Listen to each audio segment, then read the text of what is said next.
दिनांक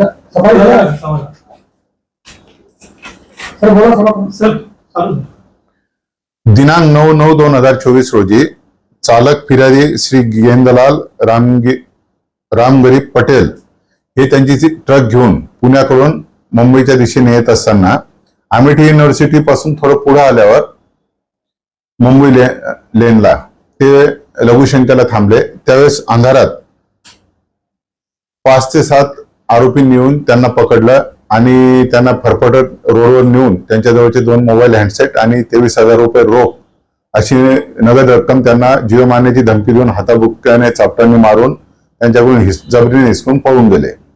सदर फिर्यादीने फिर्याद दिल्यावर पनवेल तालुका पोलीस स्टेशन येथे गुन्हा दाखल करण्यात आला आणि ते पनवेल तालुका पोलीस स्टेशनचे वरिष्ठ पोलीस निरीक्षक श्री अनिल पाटील, पोलीस निरीक्षक शेलकर आणि त्यांचे डीबीचे अधिकारी एपीआय गिजे आणि पीएसआय हर्षल राजपूत व त्यांच्या टीमने सदर ठिकाणच्या ड्रायव्हरने जे वर्णन सांगितलं होतं त्या अनुषंगाने माहिती काढून याच प्रकारचे गुन्हे करणारे कोणी गुन्हेगार आहेत का अशी माहिती मिळाली। त्या अनुषंगाने खालापूर परिसरातील 5 आरोपी त्यांनी 16 तारखेला 16/9/2024 ला ताब्यात घेतले वेगवेगळ्या ठिकाणाहून। त्यात रोहन उर्फ गुड्डू नाईक हा रेकॉर्डवरचा गुन्हेगार आहे, त्याच्यावर यापूर्वी सुद्धा या प्रकारचे गुन्हे दाखल आहेत। तसेच त्याचे साथीदार रोहिदास पवार, आतेश वाघमारे, मनीष वाघमारे आणि शंकर वाघमारे असे 5 आरोपी ताब्यात घेतलेले आहे। त्यांच्याकडून फिर्यादीकडून जी चोरीस गेलेल्या मोबाईल हँडसेट पैकी 1 हँडसेट व रोख 7,000 रुपये असे हस्तगत केलेले आहे।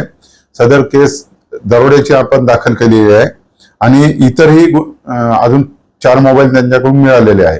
ते मोबाईल अशी चोरीची असण्याची दाट शक्यता आहे व त्यांचे अजून काही साथीदार आहेत त्याचाही आम्ही शोध घेत आहोत। त्यांचे नावही निष्पन्न झालेले आहेत। त्यापैकी एका साथीदाराकडे आपल्या चोरीस गेलेल्या मोबाईल पैकी 1 मोबाईल त्याच्याकडे आहे आणि त्यांनाही लवकरच राऊंड अप करू आणि असे गुन्हे अजून काही केले का त्यांनी त्याची माहिती आता पोलीस कस्टडीत आपण घेत आहोत। हो, यातील एक नंबरचा जो आरोपी आहे रोहन उर्फ गुड्डू नाईक याने या अगोदर एक्सप्रेस रोडवर या पद्धतीचा एक गुन्हा केलेला होता। तेच रेकॉर्डवरचे जुने अभिलेख पाहूनच आम्ही या टोळीच्या मागे लागलो होतो आणि त्यात आम्हाला यश संपादन झालेलं आहे।